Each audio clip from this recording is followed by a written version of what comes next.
And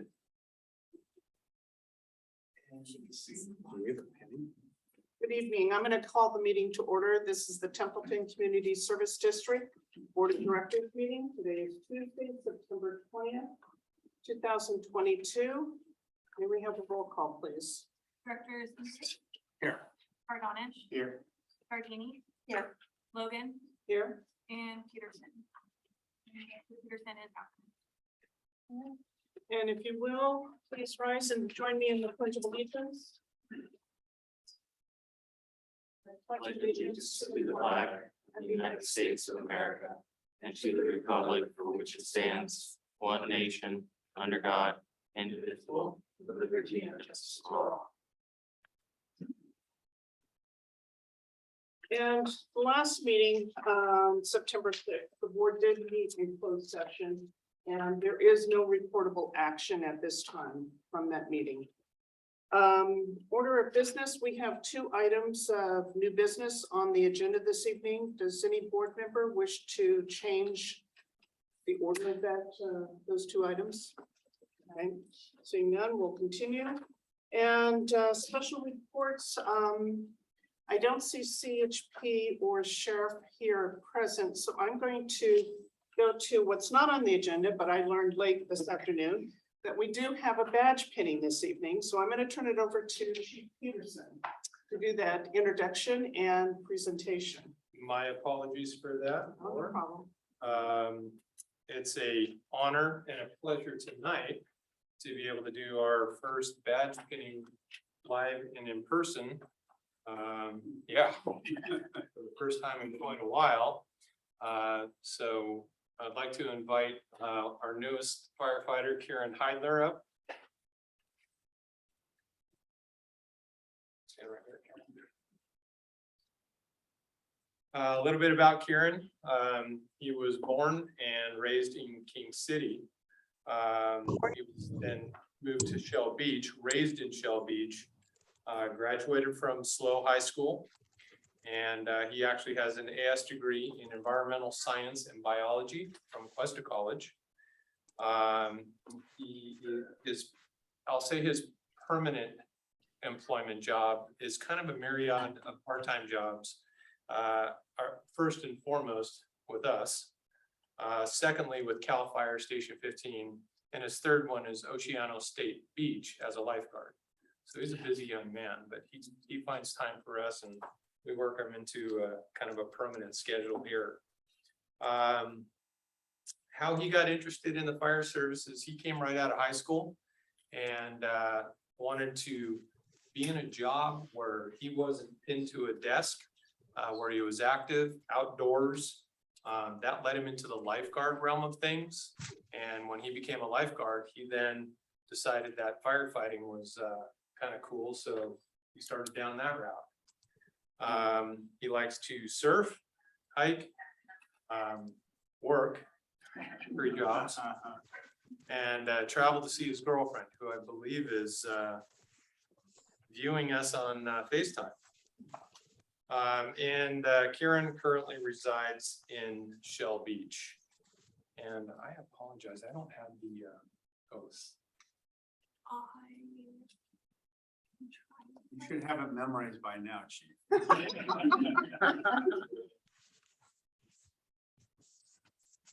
It is our standard oath, is it not? It is our standard oath. I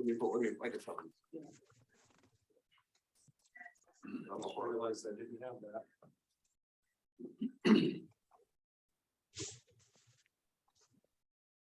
And I notice, Lieutenant Stewart, I see you on the Zoom call. We're doing a badge pinning at this time, and then when we're done with the oath, I will then move to you to provide an update from the CHP. Sounds good, thanks. If not, I can go print it out real quick. Just got it. Sorry. You want my glasses? Saw that, huh? Okay. So Kieran, I'm just gonna have you repeat after me. Raise your right hand. I state your name. I, Kieran Heidler, do solemnly swear do solemnly swear that I will support and defend the Constitution of the United States that I will support and defend the Constitution of the United States um,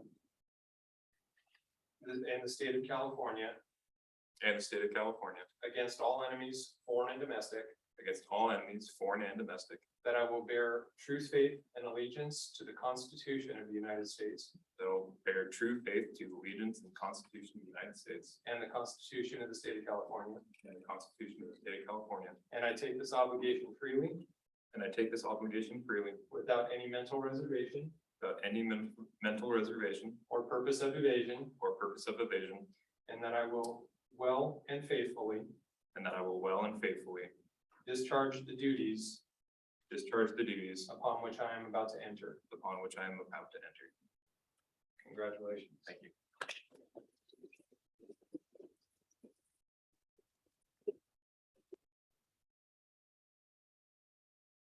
And I believe we have someone to pin your badge on tonight. Yeah. And you want to introduce your mom and dad? Yeah, these are my parents, my dad, Jet Heidler, my mom, Liz Heidler.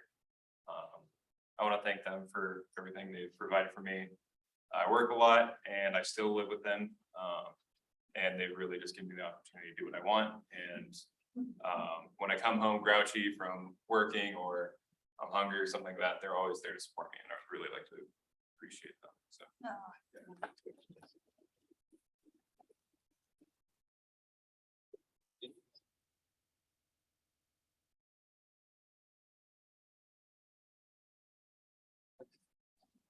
All right, I'd like to introduce our newest firefighter, Kieran Hunt.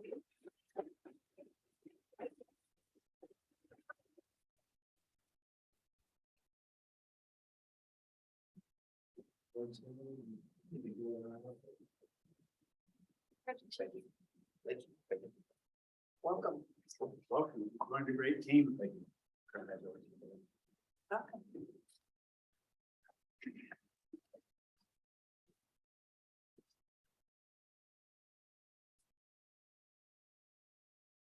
Well, thank you all, and we appreciate having our new firefighter on welcoming you to a great team here at Templeton. So hopefully you'll be able to move closer.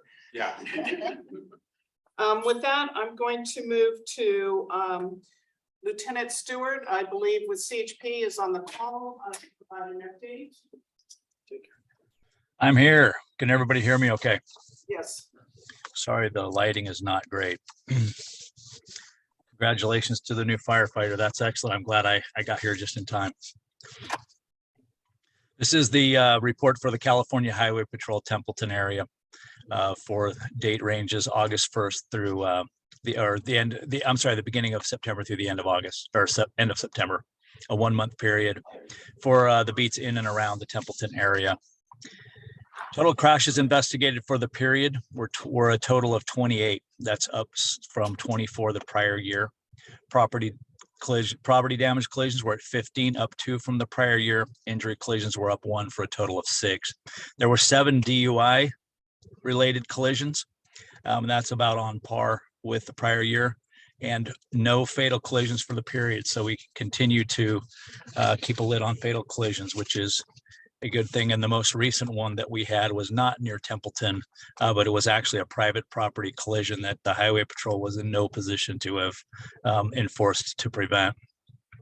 For total enforcement contacts for the period, there was 245. That's up from 200 the prior year. 245 up from 200. 225 of those were on the freeway and 20 were on surface streets or county roads. There were 153 citations issued for the period in and around Templeton, up 114 or 25% from the prior year. 39% increase in maximum speed violations. That's going above the posted speed limit. 79 for the period throughout the Templeton area, up from 48 the prior year. And there was 1 citation for in excess of 100 miles per hour. That's the same as the prior year. There were 9 DUI arrests for the period. 6 of those occurred on the freeway, 3 on county roads or surface streets. That's up from 6 the prior year.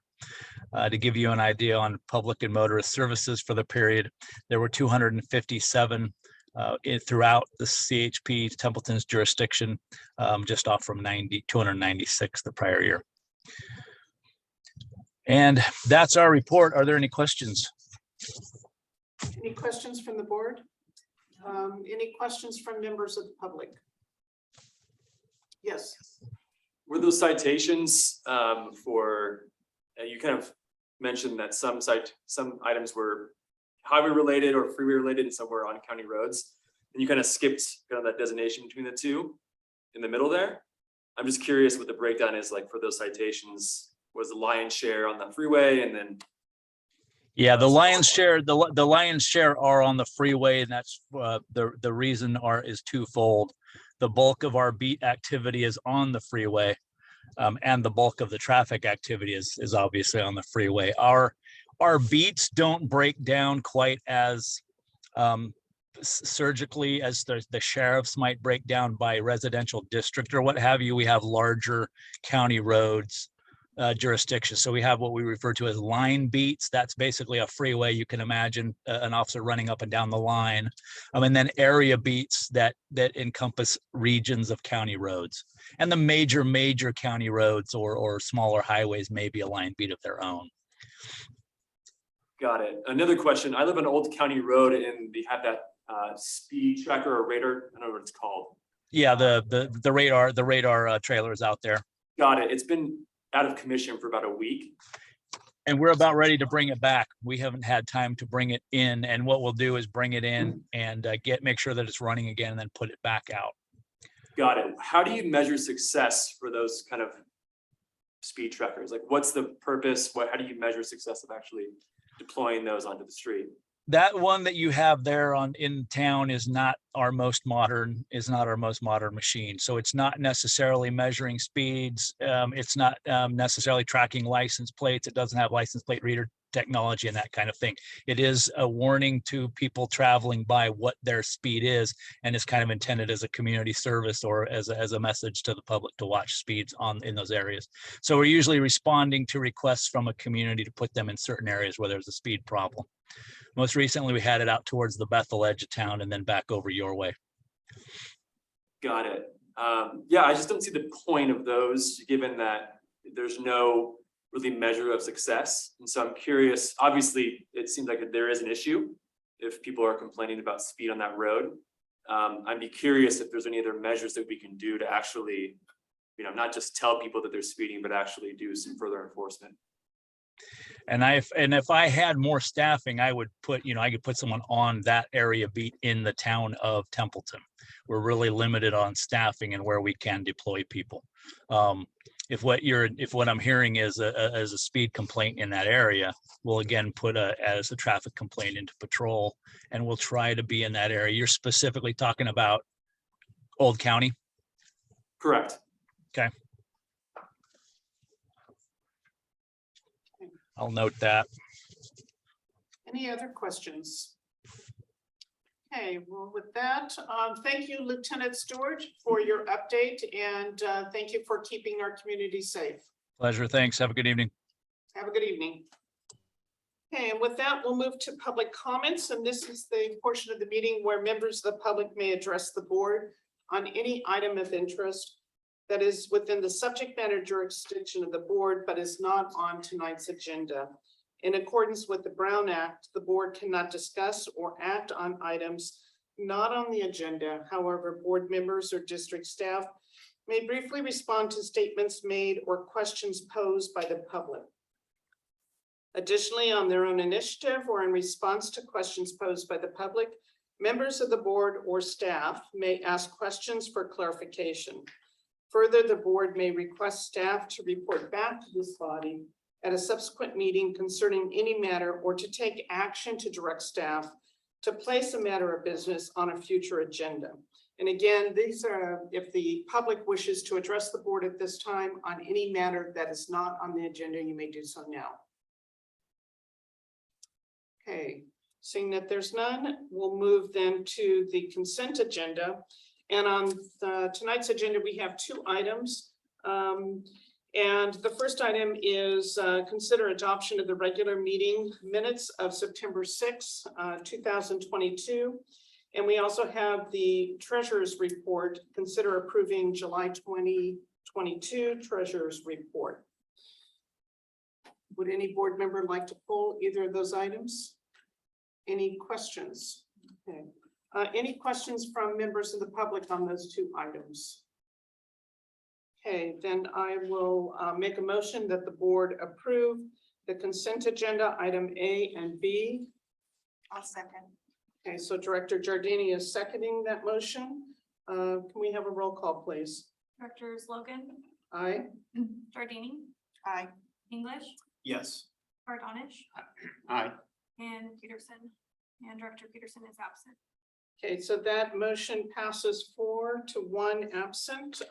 We'll move to new business. The first item on tonight's agenda under new business is the Woodruff virtual water meter agreement request. And this is the board will consider approving a request for a virtual water meter agreement for 8 units at 81 Old County Road.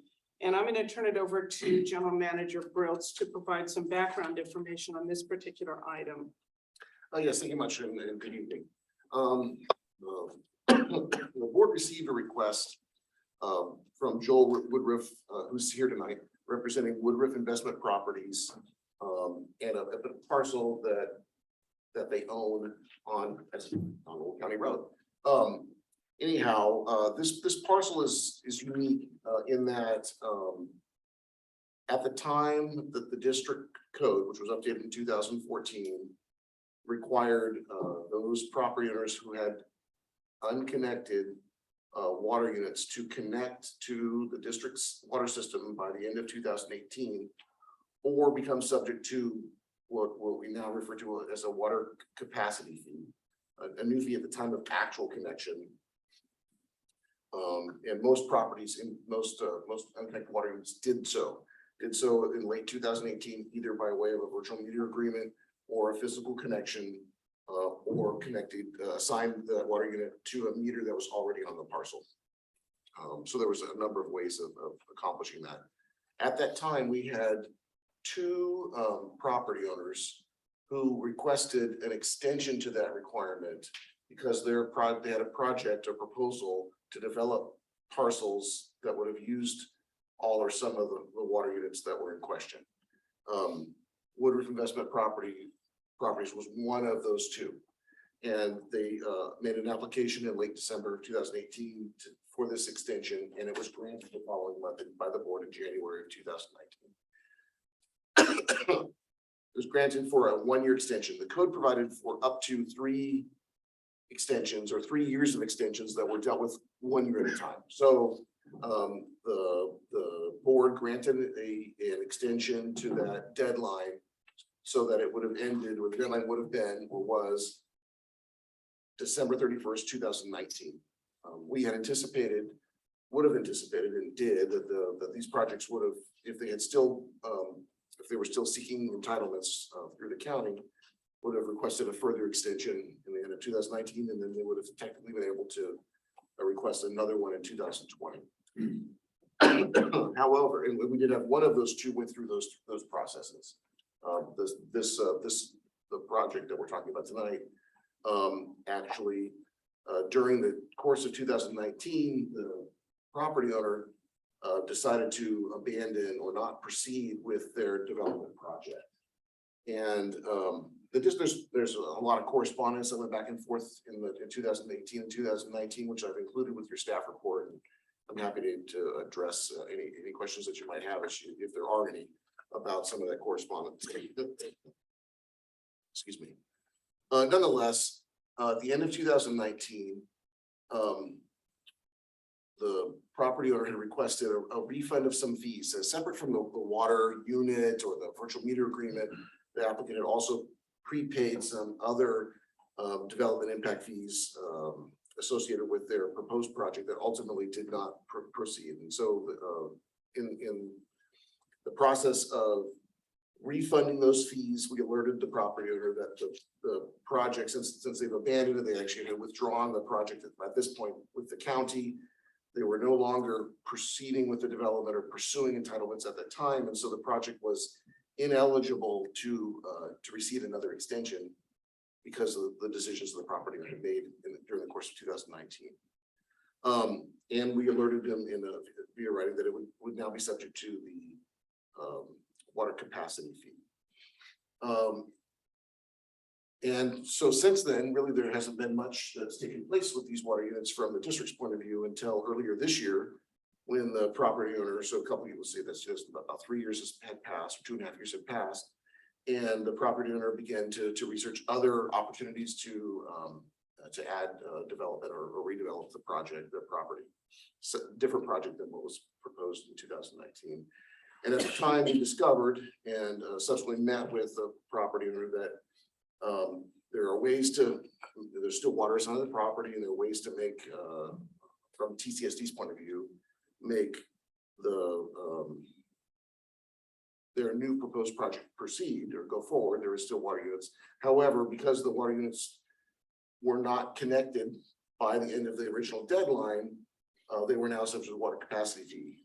The property owner has since communicated. We've had some communication back and forth, and then since written a letter in July, which you received at the time, that there was some confusion, a misunderstanding between our communication and their understanding of what those items meant. And in fact, there's some challenges with interpreting the way the water bill works, or is read when you receive it at home, that the property owner wasn't aware that this deadline had lapsed and thought that the virtual meter agreement was in fact in place for this particular project. There's one item that's somewhat unique in that in December or in the fall, I'll say the fall or early winter of 2018, late 2018. The property owner was exploring various options with this project and actually had made a request to have this extension granted, the request that was ultimately granted by this board. However, it was clear by the time the request was made that the board couldn't consider the request ahead of the deadline. The request was made in mid-December of 2018, and by then your last 2018 board meeting had already come and gone, and so it would be placed on a January 2019 agenda, which it was, and it was granted. However, the applicant is suggesting in their letter that they had submitted a partially executed virtual meter agreement to preserve the rights, the connection of these units in the event that the extension was not granted. In other words, kind of like a plan B or an insurance policy in case the extension wasn't granted by the board. And I remember the concept of this, but we're not able to find a record that does or did exist.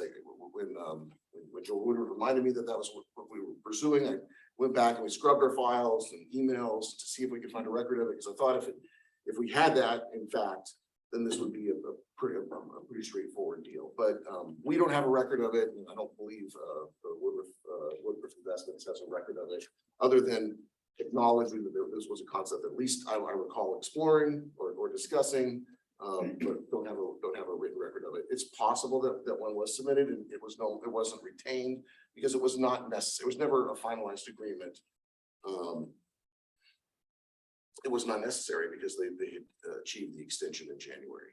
Nonetheless, that's kind of a little bit of background. We can go into a lot of meat and potatoes on this if you'd like. I've hopefully provided the board with a good written record of what we think occurred during that time period. I know Joel Woodruff would like to address you or at least answer questions that you might have. We have kind of flushed this out over the summer and have determined that the board can approve or authorize the district staff to enter into what I'll call a retroactive virtual meter agreement, so that it allows the virtual meter agreement to be recorded and to like it was submitted and recorded on December 31st, 2019. And the reason we can do so is that there are some unique facts associated with this case that I just highlighted for you.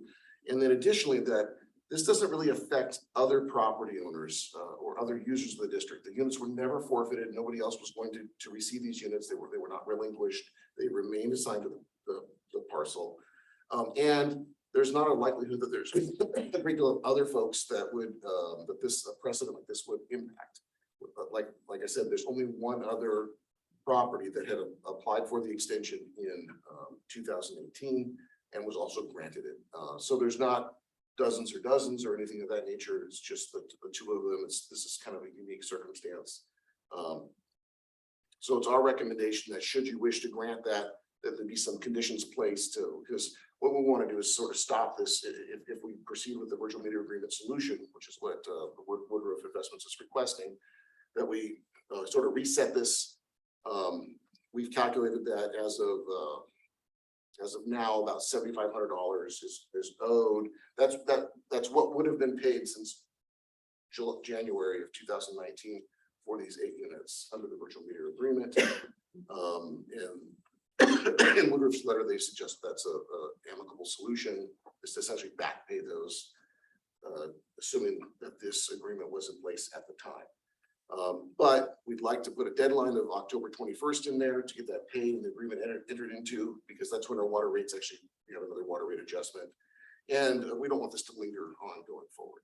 So that's my background on this. I'm happy to answer any questions. And again, I know Joel Woodruff is here. Well, I'm going to wait to have Mr. Woodruff address the board, because I'm sure you want to provide some comments. At this time, I'd like for the board to be able to ask questions of the general manager. Director English? Can I just make a real quick comment? Yes. I just want to make a comment to the board and the public that I did meet a couple of months ago with Mr. Joel Woodruff regarding this matter and at his request. So I just want to have that on the record. Okay. And I also have ex parte communication with Mr. Woodruff as well. Okay, and Director Giardini? I've had ex parte communications with Mr. Woodruff as well.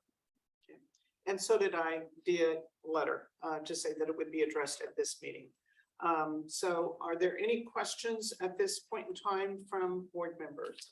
Yeah, and thank you. Want to thank you for the effort to come up with a resolution, Joel and Jeff.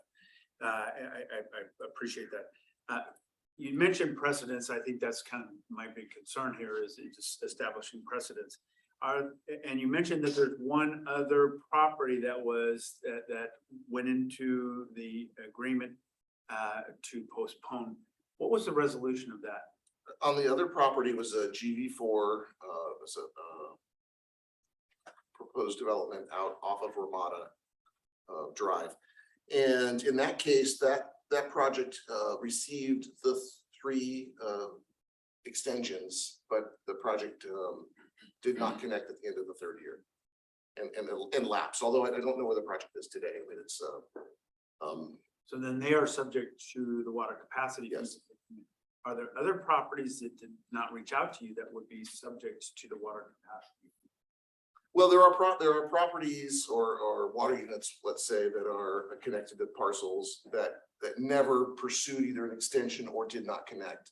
Although that number is fairly limited. I mean, I could pull up we track them as a There are some that I don't believe, in my view, they're unique. This was a property that was following the water code, you know, and again, by the way, there was no requirement to connect. The issue was connect or you risk becoming subject to the water capacity fee. And we had communication in the years and months leading up to the deadline with all the property owners. And most chose to connect virtually or otherwise. Some did not. I mean, more connected at the time than I expected. But I don't think that the Woodruff property or GD4 in that map, I think those are unique and different because they were engaged with the district.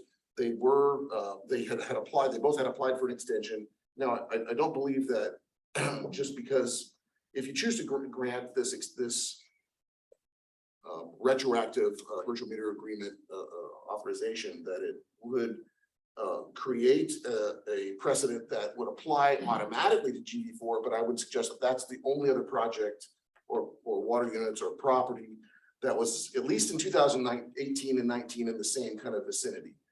That did go through several more extensions And the code is very explicit that after 3 years, that the extension was only available for those 3 years.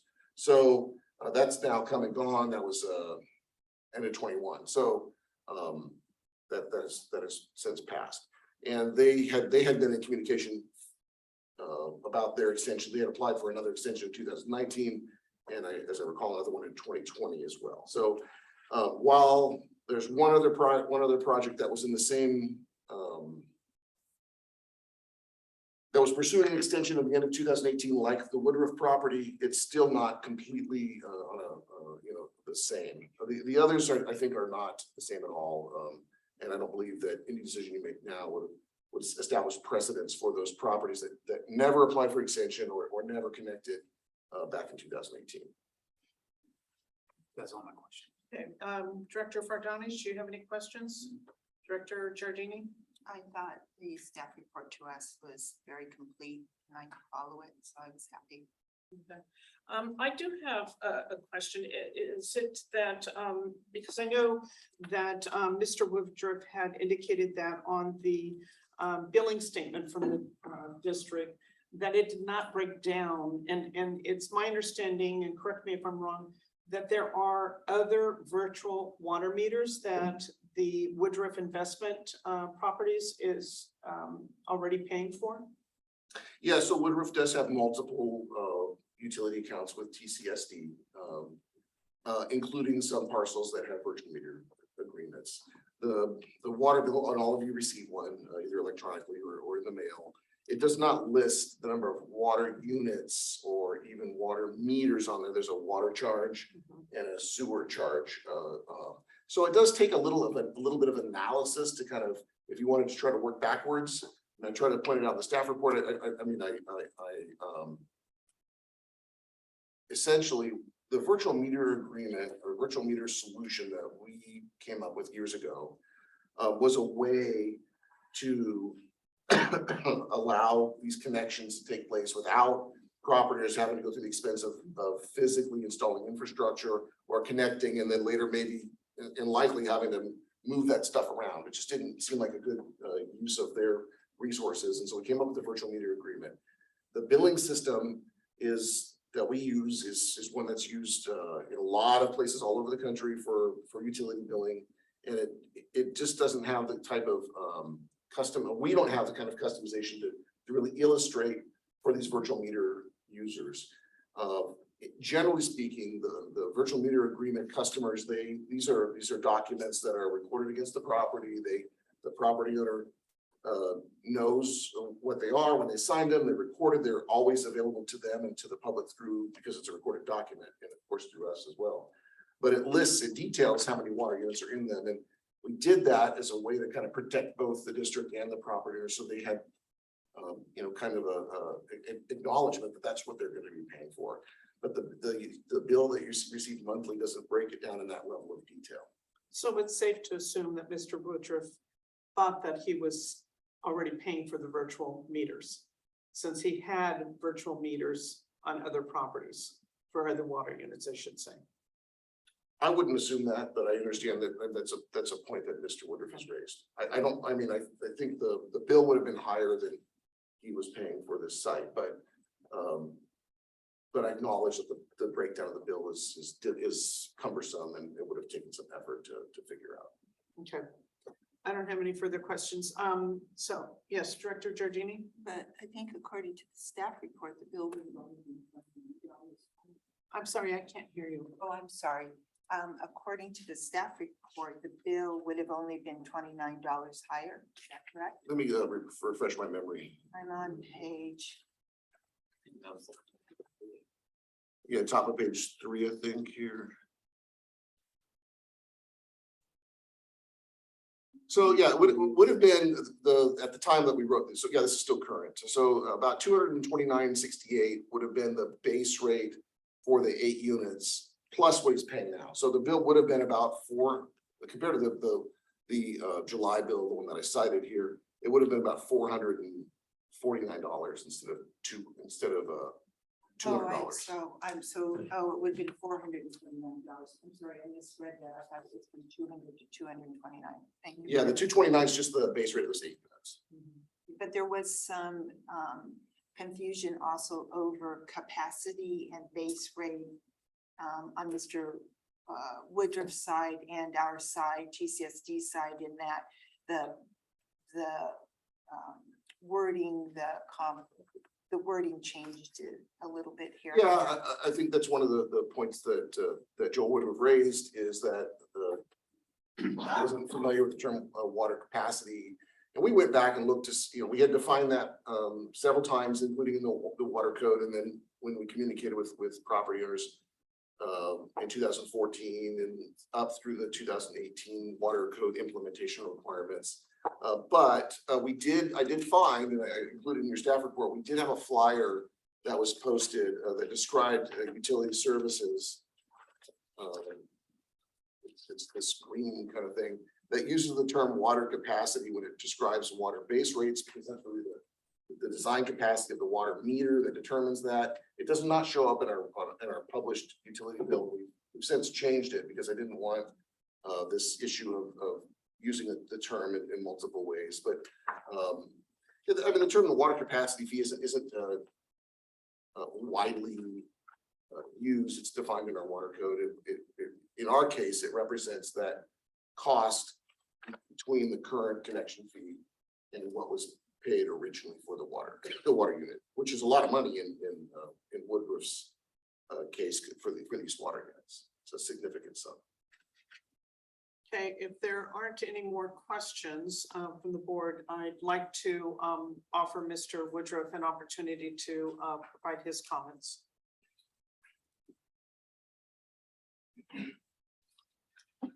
Well, thank you, members of the board, for hearing this item today. I think Jeff Briltz summarized the history of the circumstances pretty well. And from our position, we were under the impression that we were paying all along. I personally remember reading the letter from January of I guess it would be 2020 at that point, that stated that the property would be subject to the water capacity fee, but it was my misunderstanding of the term water capacity fee to mean that we would be charged the base monthly rate, I guess is what the proper terminology is. And so no objection was made at the time because we had already submitted the virtual water agreement paperwork, and so it was understood to be an underlying agreement, and that statement in there, from my understanding, further explain that. So yeah, this came as a shock to us. We thought we had been paying all along on the outstanding meters, and so that's why we're trying to address it now. Any questions from members of the board? Well, thank you for that. Any further comments that you would like to provide? No, if you have any questions for me, I'm happy to answer them. I don't have any questions, so thank you very much. We'll bring it back to the board for deliberation on this topic. Staff has made a recommendation that the board enter into a virtual water agreement for the subject parcels and the subject water units retroactively to December 31st, 2019. Director English? I don't need to discuss this any further unless the other board members do. I'm in support of the staff recommendation and would move approval. So is that your motion? Okay. I'll second. Okay, so we have a motion made by Director English to approve the virtual water meters as recommended by staff, seconded by Director Fardanish. May we have a roll call, please? Directors English, Yes. Fardanish. Aye. Jardini, Yes. Peterson. Director Peterson is absent, and Logan. Okay, that passes 4-0 with one abstained vote. So thank you for coming this evening. Thank you. I'm glad we've been able to resolve this misunderstanding to your satisfaction. So, thank you. Okay, with that, we'll move to our next item of business, and that is the budget adjustment and acceptance of the SAFER grant. This is for the board to consider the staffing and adequate fire and emergency response grant, which is also known as SAFER, for 2 full-time fire engine positions. So I'm going to turn it over to Chief Peterson to provide some background information. Good evening, thank you. Yeah, I'd like to give you a little background on the actual SAFER grant. The SAFER grant is staffing for adequate fire and emergency services. This grant is through FEMA, and it is specifically directed towards personnel and to bring personnel, frontline personnel, up to a certain level of staffing for communities. Currently, our staffing, as you know, on A shift, we have a full-time captain, which is augmented by a 24-hour reserve and one 12-hour reserve firefighter. B shift has a full-time captain, a full-time engineer, which is our one full-time engineer position, and is augmented with one 12-hour reserve. And then C shift mimics A shift, one full-time captain augmented with a 24-hour reserve and one 12-hour reserve. And then I, as the fire chief, respond to calls when needed, if there's incident command needed, or we have the engine tied up on other calls. The SAFER grant staffing would allow us to have a full-time captain and full-time engineer on each shift, A, B, and C shift, augmented by a 24-hour reserve firefighter. And I see I have a little typo in there on the B shift. That should be 24-hour reserve firefighter. So each shift would have 3 personnel, 2 full-time and 1 reserve firefighter 24 hours a day, which would drastically enhance our staffing. A little background. So staff recognize the current staffing deficiencies, having 1 captain and 1 reserve every night after 8 p.m. And we've had a couple fires where we've recognized those deficiencies in this last year, with having 2 personnel respond to 2 active structure fires. NFPA, which is our National Fire Prevention or Protection Association, 1710 states that we're required to have 15 personnel on low hazard structure fires. These are residential structure fires. We're required to have 28 personnel on medium hazard, which are multifamily apartment complexes, those types of things, hotels. And then 43 on high hazard fires, which are commercial occupancies. A lot of our industrial area, obviously our hospital, some of the doctor's offices, which are large buildings. Recognizing that our current financial situation doesn't lend us to hiring 2 additional fire engineers, staff began researching ways to figure out how to best augment this staffing, and the SAFER grant was the best option that I was able to find. Also based on AP Triton's study, they recommended adding 2 additional career engineers, 1 on each shift. And that would enhance and stabilize our scheduling. As you well know, and the fire committee itself well knows, that we sometimes have some real inconsistencies with how we schedule our reserves. So this would improve that significantly. In February of 22, staff submitted a grant application to FEMA's SAFER program. It was for 2 full-time engineer positions. On August 26th, staff was notified that Templeton Fire and Emergency Services was awarded that grant.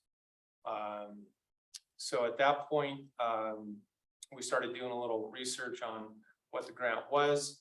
And if accepted, it would fund 2 full-time positions, 100% for 3 years. The total grant amount would be just a little over 798,576. We've thought about accommodations, with those personnel. And, our immediate options are, in our day room upstairs, we would have a Murphy bed, something along those lines, converting our rear captain's office into a bedroom for our captains, and then they would share the front office. Or adding a bedroom in the apparatus bay, probably not the best option, but just kind of throwing it out there. We'd have to frame that in and do spend a little money and do a little work to actually make that work. Temporary would be getting to the point where we would have our modular, which would be a portion of a phase 1 modification to the back of the station.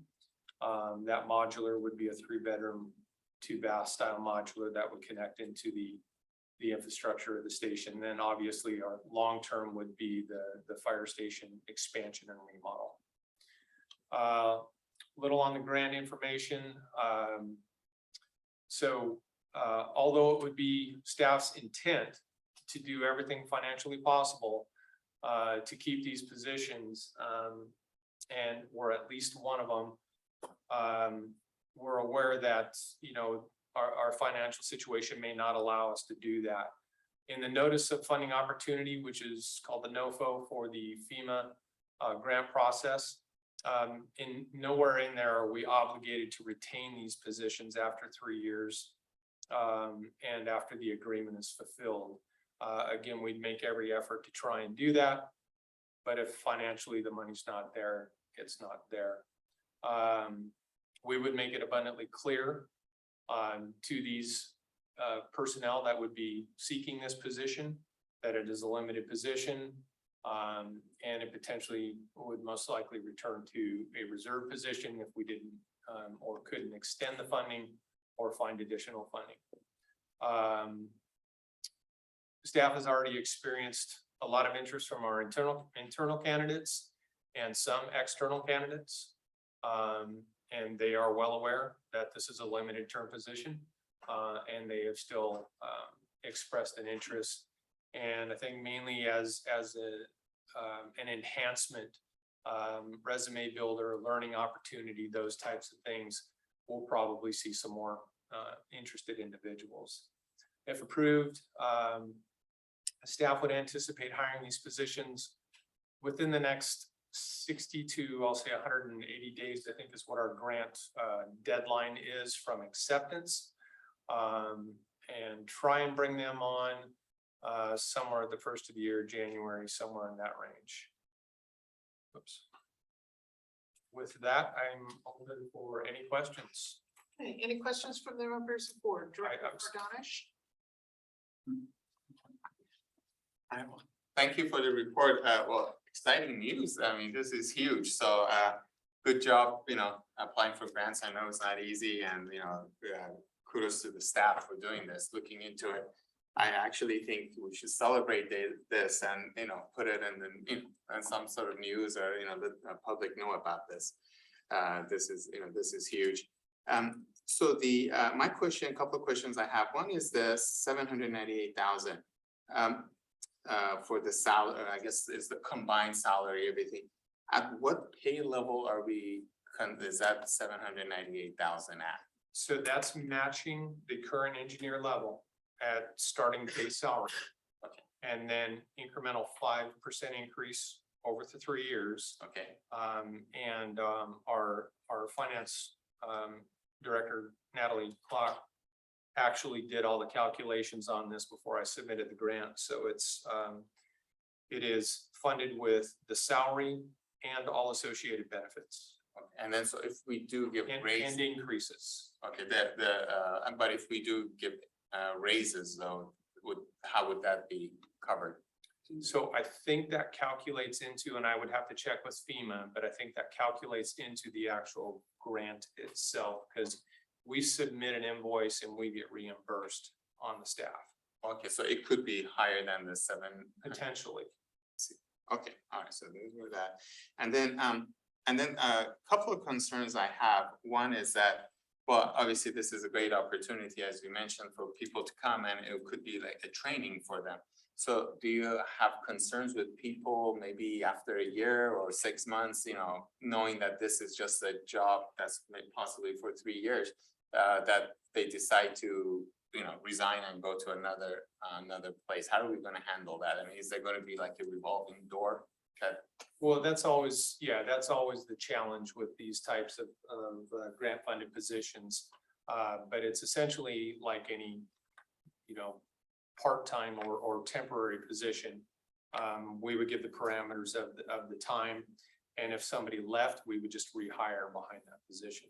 okay, all right. And then, so at the end of 3 years, I mean, I wish we could get another safer grant. I mean, this is a great opportunity. I mean, it's a great benefit And to that the- is a possibility. So, I mean, so it just, if we don't have the money, do you think we could go back to where we are now? I mean, I know, you know, when you have somebody there, 2 people there for 3 years, you know, and everyone, you know, gets used to that, the idea. Is that gonna hurt the morale, when, you know, we say, well, sorry, we don't have the funding, so I Right. mean. Yeah, how are we and gonna I handle think that? we would have to, I mean, just, you know, flatly stated, we would have to go back to that. I think the current full-time staff understand the limitations and are realistic about, you know, these So positions. that everyone knows. Correct. All right, well, I mean, I personally think, I mean, this is a great opportunity and a great benefit to the community. So, and again, kudos to you for, you know, finding this grant. I mean, it's huge deal. So congratulations. Thank you. Thank you. That, Director, okay, Director Giorgini, you have some questions? More questions and comments, or more comments. Again, this came before the Fire and Emergency Committee. And so Director Logan and I had both heard about this previously, and so we were, it was hard to see a downside to it. The one question that I did ask was, I had wondered if the Safer Monies grant could go towards something else besides personnel. Since our fire department monies are sometimes a little bit questionable. But the chief explained to me that no, that Safer grant is only for personnel. So I wanted the public to know that. And so this is specifically for hiring new positions and for personnel, and we can't use it for anything else. And so with that question of mine being resolved, then I was fully in support of this. So was Director Logan, and again, thank the chief for pursuing this and a good job for getting this granted to our community. Thank you for sharing those comments, because I think it is important to note, when you had asked the question when the fire committee met, that these funds could not be used for any other alternative project within the fire department. It had to be for what was put into that grant application, and that was for the additional engineers. So thank you for raising that. Director English, you had a question? I do, and one thing that kind of struck me, and I don't know when this happened, maybe it happened and I wasn't paying attention, but our staffing model used to be that we had one captain, a 24-hour paid reserve, and that the engineer was Monday through Friday, 8 to 5. So they filled in during the week. When did we change that to put them on one of the shifts? That was about a year ago. Okay. Is when we hired the new engineer. And we changed that model to make it more enticing for that person to stick around.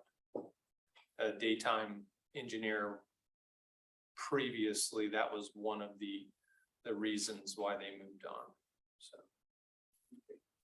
And did that result in a savings of that the time that we were paying that 24-hour reserve to be on with the engineer inserting into their position? Yeah, I think it was kind of a net neutral. We're paying that person that time anyways, but yeah, we essentially just bumped that 24-hour position out of B shift.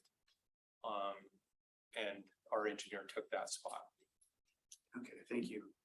You mentioned NFPA and I just want, it's question, comment, NFPA is a recommendation and there are a lot of NFPA requirements that we don't meet or can't meet because of financing or whatever.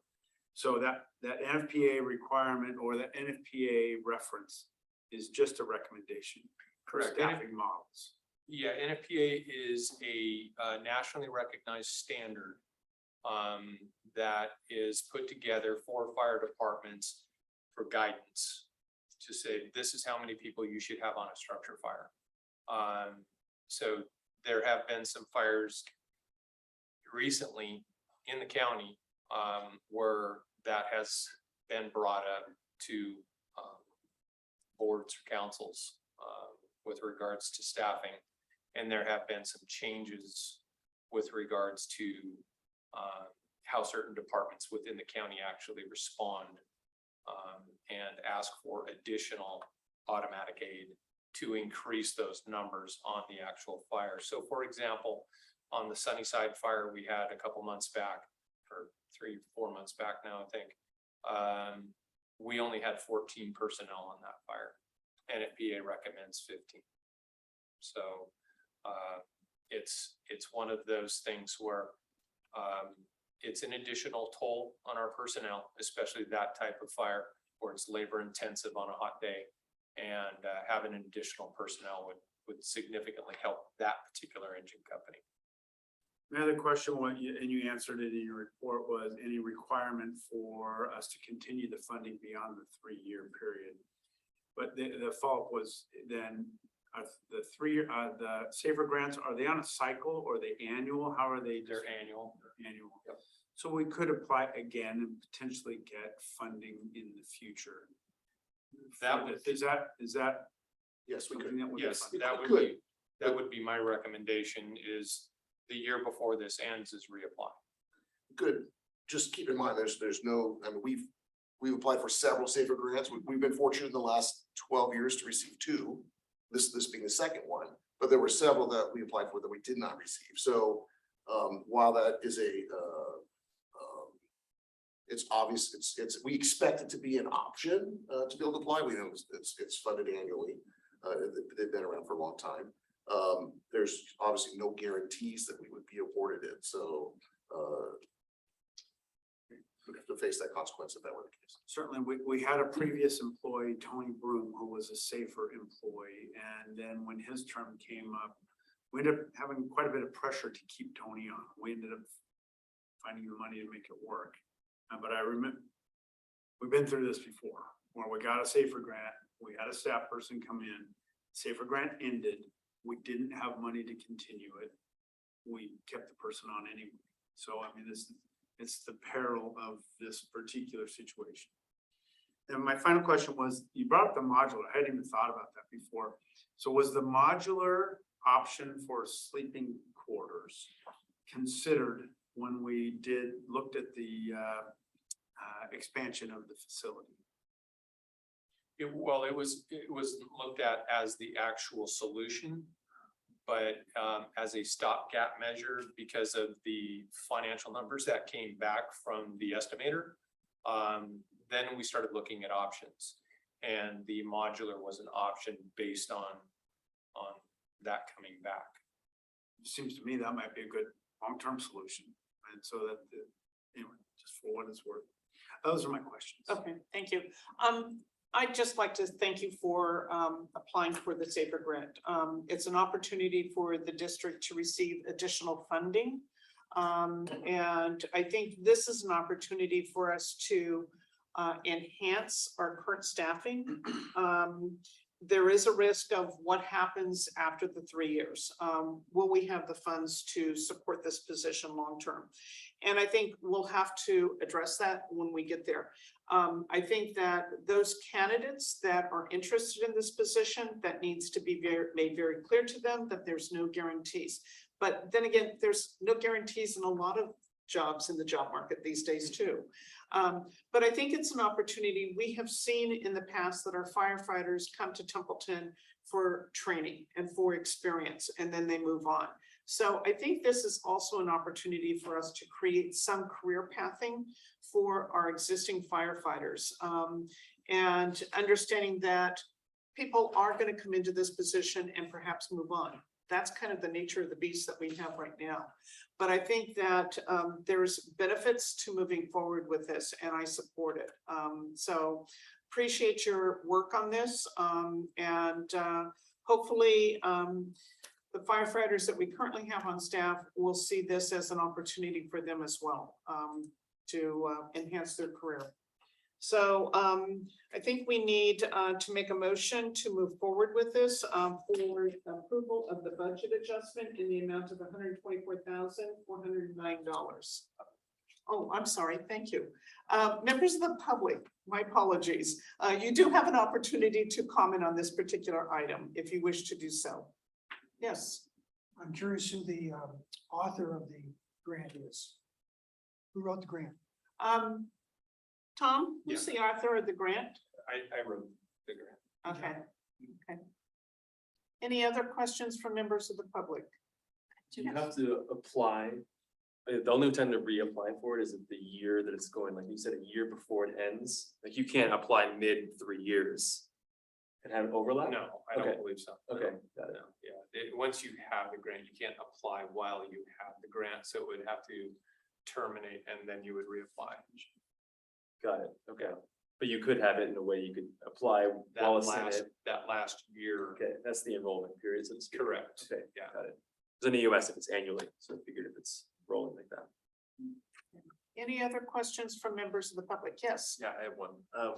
Also want to say thank you for applying for this grant.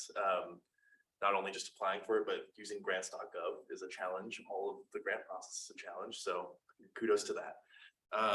Were the costs associated with housing and expansion of accommodations included in the grant? And or is that already included in the CSD's budget for the foreseeable future? So maybe you can address that because it's really kind of a separate issue, our current fire station facilities. And what needs to be done to move from now that we're 24/7. And there was a fire expansion and a proposal looked at. And adding this additional staff just kind of, I don't know, accelerates the need to do something sooner. So maybe you can address that. Yeah, and there was an entire report that was kind of done on this, so I'll give you the very, very condensed version. Is we went out and looked at a fire station expansion based on the capital facilities monies we currently have. What we got back with regards to cost estimates, they didn't match by about 50%. So we started looking at options, and obviously some of these other things were the options like the modular and those types of things. We have a very small accommodation upstairs. It's 2 bedrooms and it's a very small day room area with more or less a kitchenette for our current full-time staff. So it wasn't designed for 24/7 staffing. And essentially it does need to be upgraded and enhanced. To answer your question, will the SAFER grant accommodate some of that? No, it will only accommodate about 10% of some re-enhancement or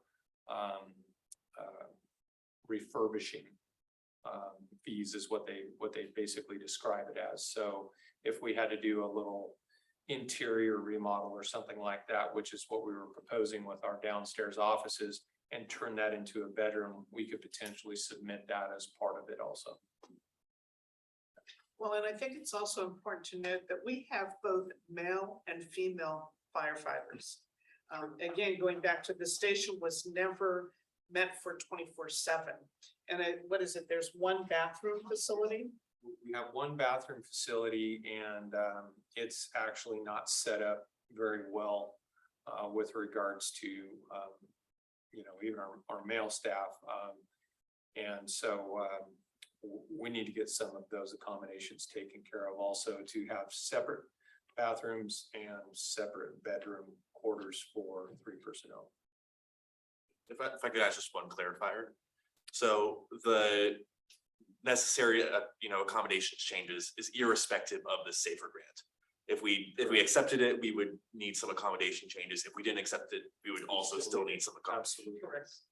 But just to clarify, it does, right now, we're staffed with 2 people on the overnight hours. This would make it 3, so the requirement's a little bit more obvious. Having to accommodate 3 people overnight instead of 2, it creates a bigger urgency. One of the other items that we looked at is we have a 12-hour firefighter and they go home at 8 o'clock in the evening. Some of those 12-hour firefighters, actually the majority of them, come from a distance. And they have expressed an interest that if there was an accommodation, they would stay overnight at no cost to the district. And so that would give us that third body. And if we had the accommodation, so. Thank you for that. Any other comments from members of the public? Okay, then I'll bring it back to the board. Director English. Yeah, thank you. I appreciate all the good conversation. I don't support this tonight. I think that this is, we went out and beat the bushes to get a funding for the Measure A. Based on a model, it was a 10-year model. We were told that we would live within that means for 10 years. Here, we're already getting pressure to, we're just 3 years into this, getting pressure to increase our staffing. And the complications of this are somewhat significant. The living quarters is an issue. We don't have living quarters that come to accommodate the staff. I agree that we're gonna need to do something anyway. This accelerates that. That makes it an immediate challenge. So we're gonna have cost increased pressure to do something soon if we go forward with this. And I admire the chief for aggressively looking for funds. I would be doing the same thing. And for looking at staffing, but it's gonna put us in a position where we're gonna have to immediately look at solutions and spend money that is not part of this grant. And so I just look at the Tony Broom factor. We could not let him go when the time was up on that grant. And so I don't support this tonight. So it's like, you know where I stand. Okay, thank you for your comments. Any other comments from other board members? Yeah, I comment. Yes. Yeah, I mean, I was struggling with that thought too, because we've gone through SAFER grant before and it's a lot of pressure to keep the staff. And I know even tonight when Chief was speaking, he mentioned that we're gonna look into possibility of trying to keep our staff. And I know we don't have the money. I mean, unless something major happens, we don't have the money. So I've been struggling with this, thought about it, but the bottom line comes that this is just going to be a great benefit for the community. And if it was just 1 year, I would say no, but it's 3 years. So, and I just have to trust our chief that at that time when the 3 years is up, that he be honest with us and tell us, that we don't have the money and I'm ready to let the person go. And that hopefully that would be, that would be the way I would, hopefully it would happen. But it's just the benefit of having 2 firefighters for 3 years is just very hard to say no to. So I had a huge struggle with that. And I know because we went through it and it was a lot of pressure and it led to some, financial problems. So, but again, it's 3 years and I just hope that at the end of 3 years, the chief will make the right decision for us. Okay, Director Giardini. I think that I can understand the reservations Director English has, as we were all on the board when Tony Bloom left. However, the situation is that we need to address our fire department's accommodations now in some respect because we have both male and female employees. And this might be pushing a 3rd bed accommodation ahead of time, but we're still looking at the fact that we need to do something for sleeping quarters and facilities for our fire department. That comes down to our capital improvement funds. And so in reality, this board needs to look at how do we increase those funds to get a new fire station remodeled to accommodate our firefighters. And since this money can't go towards this money is directly going towards staffing. And I don't see a downside to that, even if it's only for 3 years, that I'm in support of this. And I would urge our board to have some kind of workshop or many workshops to look at ways of increasing our capital improvement funds for our fire department specifically, since that's needed in, you know, the estimate for the fire station came in at 5.5, I think it was. We had about 2.5 million. We weren't even close. And so we have a severe deficit that this board should address. You know, plus we know that approximately in 10 years that there is sort of we start falling off of being neutral in our budget in this. And so I think that's a separate issue for our board to look at some point in the future. Okay, thank you for that. Yeah, I support this particular item. I think that the fact that we are getting the funding for the additional staffing through a grant, I think is a benefit to the fire department. With respect to what happens at the 3 years, I think that comes down to management, discipline, to say the funding stopped. And so therefore the positions have to be dealt with one way or another. Either there's funding somewhere or there's not. But if the funding for this stops because we're not able to get another grant, then I think we need to be disciplined and say, that's it. I think with the staff who fill these positions, it has to be made very, very clear to them that this is short-term. It is just for the 3 years, but it may be an opportunity for them to gain some experience. But I think it does enhance our fire department in the interim. With respect to the need to address accommodations, that is already a sticking point for us. It's something that does need to be addressed irrespective of the grant and hiring the additional staffing. So I would like to make a recommendation that the board and make a motion, a formal motion that the board approve the 2 full-time fire engineer positions through the SAFER grant and approval of the budgeted adjustment in the amount of $124,409. I'll second. Okay, so we have a motion made by Director Logan and seconded by Director Giorgini. Can we have a roll call, please? Directors Logan, Aye. Cardini, Yes. English, No. Cardonish. Aye. And Peterson. And Director Peterson's absent. Okay, that's 3 yeses and 1 no and 1 absent. So that motion passes. Thank you, Chief Peterson. With that, we'll move to the general manager's report.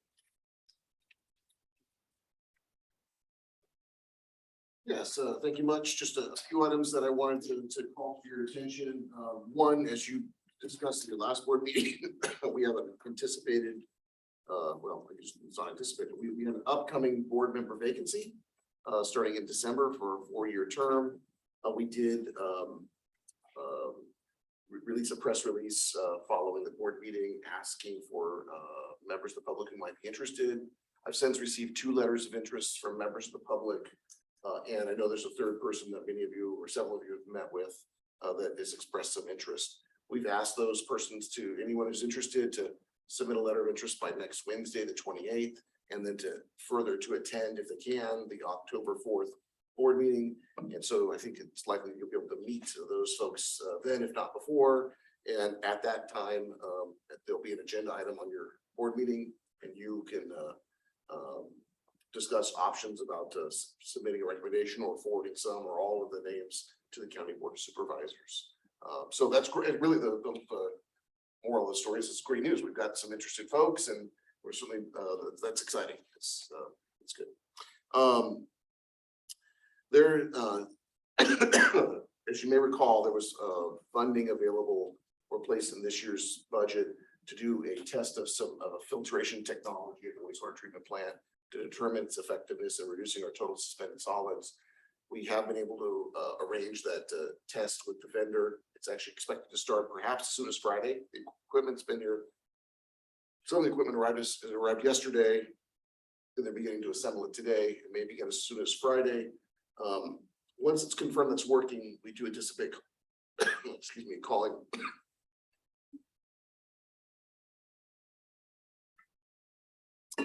a facilities committee meeting and touring that equipment. It'll be a 2-week test. After that, this is not, it won't immediately move into some sort of a construction, but it's really to prove or determine if that technology is a good fit for our particular situation. At that point, we could decide when, or the board could decide when we wish to proceed. So that's great that that's happening. Let's see, the community cleanup. I had previously told you that it was going to be scheduled for this coming weekend, September 24th. That's been postponed to October 15th for Templeton. More to follow on that. We just really had some hiccups with soccer and pictures and some of the things that the same staff were involved with. And not that it's part of the announcement, but the soccer uniform order hasn't come in. So we've had to reschedule pictures a couple of times already because of that, but it's expected to be here by the end of the month. We had uniform problems last year as well. Anyways, soccer is still being played. And finally, that I'll be out of the office in town Thursday and Friday this week. Those are all the items that I had noted. I have a question. Living the dream. When is that? October 8th. Okay. It's 2 weeks from Saturday. I believe there's only about 20 tickets left. Again, that's an event that sells out every year. We only can have so many people at the Legion Hall. So if you wish to get tickets, they're available through Parks and Recreation. Expect that it will sell out, really any day, well ahead of the deadline. Okay. Any questions from Director Giardini? At the next meeting, have applicants for the GCSD position. Are we only going to be, what's the protocol? We review the letters that were submitted. Do we ask questions of the candidates? Is there some kind of?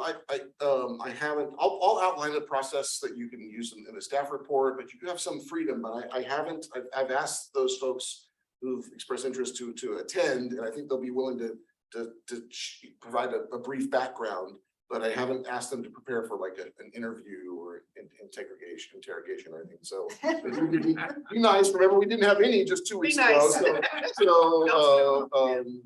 But I think you'll be able to just it's more of a get to know them, find a little bit about their background, and hopefully once it's known who's all interested, they'll you may find it possible to make a recommendation to the county board of supervisors. It's not, again, this board doesn't have the authority to appoint that position. Only the county board of supervisors does.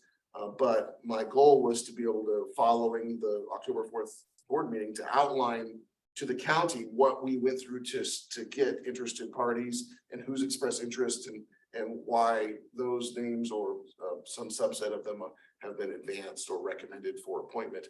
Obviously, the county board of supervisors can just appoint somebody else, but I suspect if we provided good quality candidates and we vetted those folks to a certain degree, that they'll be more likely to accept your recommendation. I'm just wondering, like, I would like to know if they're involved in any of the other community activities. Well, I've asked I've asked them to include that in their letter, what their community involvement is and whatnot. And so far, the folks that have submitted letters have included that kind of information. It's more than just, yes, I'm interested. See Okay. Not much more, but more. Okay, perfect. And have you spoken with John Prashant to tell him that we are going to have at least 3 candidates at this point in time? I have not yet, but I will, and I'll also ask him to if he wishes to attend our meeting so he can see those candidates if he would like. and let them know the process that we follow. And again, I just want to, I've received 2 letters, but I know there's a third person who's exploring it, and has met with several of you. So we can call it 2.5 candidates, right? Or 2.5 interested parties right now. 2.5. More than that, but Okay. Any other questions? Let's make it 3. Do any members of the public have questions for the general manager on his report? Okay, thank you. Thank you for that update. As far as committee reports, there is one report in your packet from the Water Resource Advisory Committee. I was not able to attend this meeting, so Tina Mayer, who is the alternate, did attend. There was no action. Looking at the agenda, there was no action. They have actually gone to in-person meetings that take place in SLO. However, they've indicated that the participants can Zoom if there's no action. If you have to vote, you have to be there in person. But Tina did attend the meeting, and she's kind of outlined some of the topics of the agenda and the link for the materials if you're interested. So that is the only committee report. I don't know if there's other committees updates. Director English. I did attend the TAG meeting last Thursday. There really wasn't any action items. There was a report about a bicycle event that would start in Atascadero, come through Templeton twice. There'll be more information coming on that, but it's a big bicycle activity that will affect our town. And as more details are available, I'll pass those along. And then I wanted to pass along, I'm also the representative on TRF, and we have a board meeting this Thursday. And I'd like to actually pass this out to the public as well. We're actively campaigning for a, pass those out. For us, we actually established a scholarship fund, and this money comes directly back to Templeton Community Services District. We established a scholarship fund so that no child who wants to participate in our youth programs can do so regardless of their ability to pay. If there's a family in need in our community and the kids can't participate, we need to make sure that they can, because we will have the money set aside to do so. So we have this fund. We've got about $3,000 in that fund already. We've been funding scholarships for TRF for some time, and it's been somewhat successful. We just awarded $1,600 at our last meeting to fund soccer scholarships. And so this is eligible for any child who is in the school district. And our goal is to have this substantial enough fund so that we can accommodate the needs of those kids in our community who can't afford to pay. There's just so many benefits to participate in youth sports. Just the social aspects of participation, the physical health aspects of participation. There's just so many benefits. We just listed a few here, and it would be unfortunate that if children couldn't participate just because their family couldn't. They couldn't get those benefits because their family couldn't afford to pay. So we want to step in and fill that role. And so I wanted to encourage you to contribute. I wanted to thank the general manager. He made a contribution recently, and so I appreciate that. And so we are going to ramp up our efforts to beef this fund up and then advertise a little bit so that right now Melissa identifies those folks who are in need, and she brings them to our board, and then we fund them, and we've not turned anybody down yet. And I wouldn't anticipate that we ever would. But people will come to Melissa. We actually do have some criteria established, and I want to thank Kalud Pearson, who's in the audience, who helped us put together those criteria. And so we have some established criteria, but they're pretty broad and flexible. So essentially, if Melissa thinks that they're qualified, then we pay for them. So anyway, this is a very good program. We're going to advertise it and try to get, more healthily funded here in the near future. So one comment I would make, since this is through TRF, it should be tax deductible. It would probably be good to mention that on the flyer. Is it not mentioned on the flyer? It No. should be. No, it just says, Says donate, so. please do not donate. But it is, oh, it says all funds are tax deductible. There it is above. Okay. Yeah, Okay, I want to just put that in bold. yeah, okay. Oh, it is there. I thought. Okay, well, this is great. Thank you. I agree with your comments, that financial, ability to pay should not be a barrier to a child participating in sports. So, this is, I'm glad to see that, the TRF, organization is moving forward with this program. So thank you for that. Any I'm accepting questions? checks tonight, so. I don't have my checkbook, but I will go online when I get home. You can look for that. Any comments from members of the public? Do you have a question? A comment, Okay. or, yeah, I guess it's a question. I thought Living the Dream, did they also help fund this too? I mean, this is great. I want to thank you and Kalud for setting this up in the TRF. It's absolutely great. But I thought some of the Living the Dream funds went to that too, or not.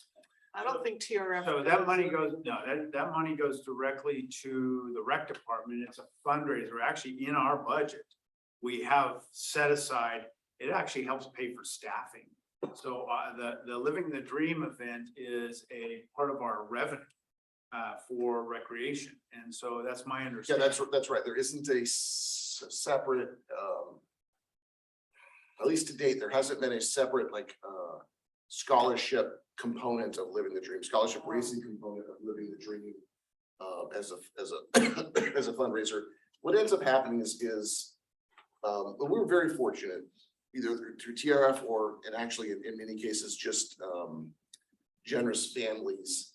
We have a number of families who just simply ask Melissa, is there a need right now? Because I'll pay for 2 kids to play soccer, even though they have 1. And then that's, so we're able to get some funding that way. The district doesn't maintain our own scholarship fund or scholarship program. Oh, okay. But today, really, we have been able to get that.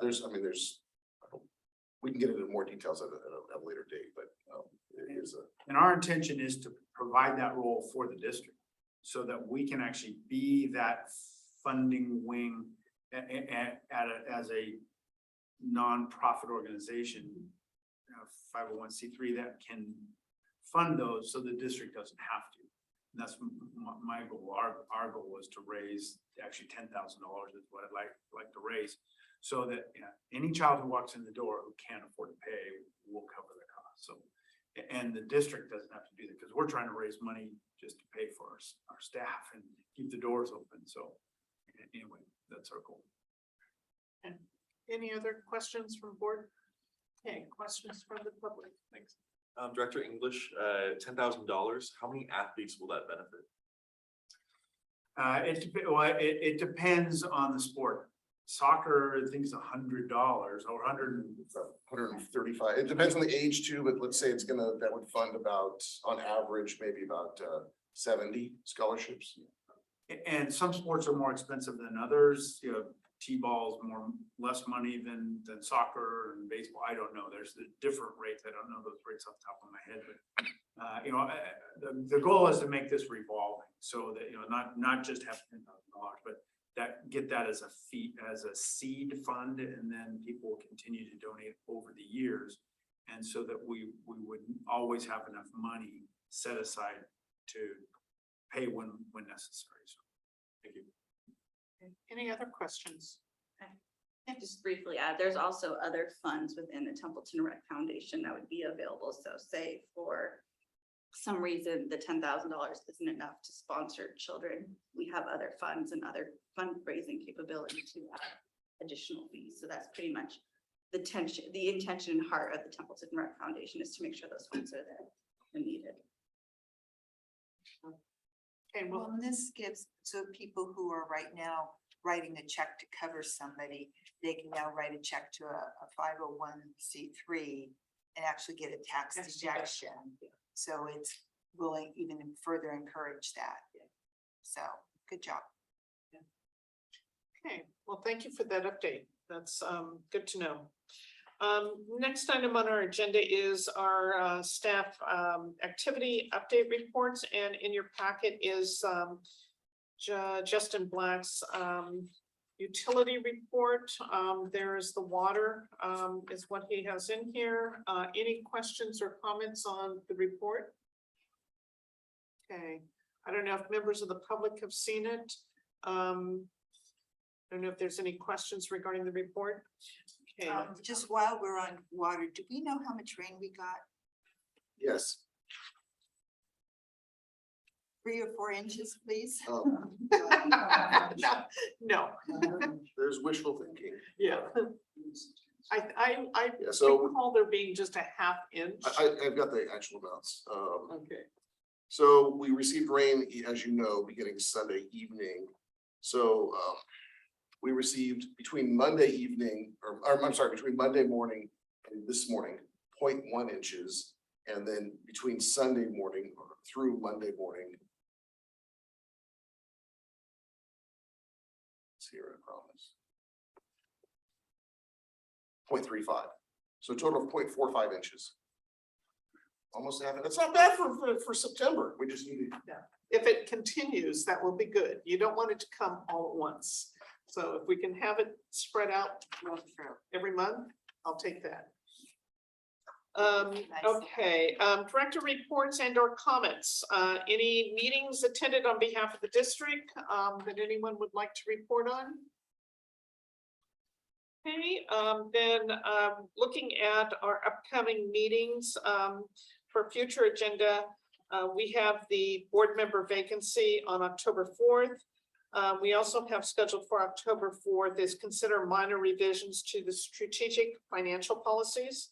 We have a budget amendment to purchase the use of a Santa Barbara County fire engine. And those are the 3 items that we have tentatively scheduled for October 4th. And that's it.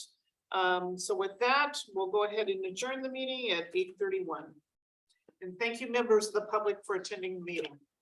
So.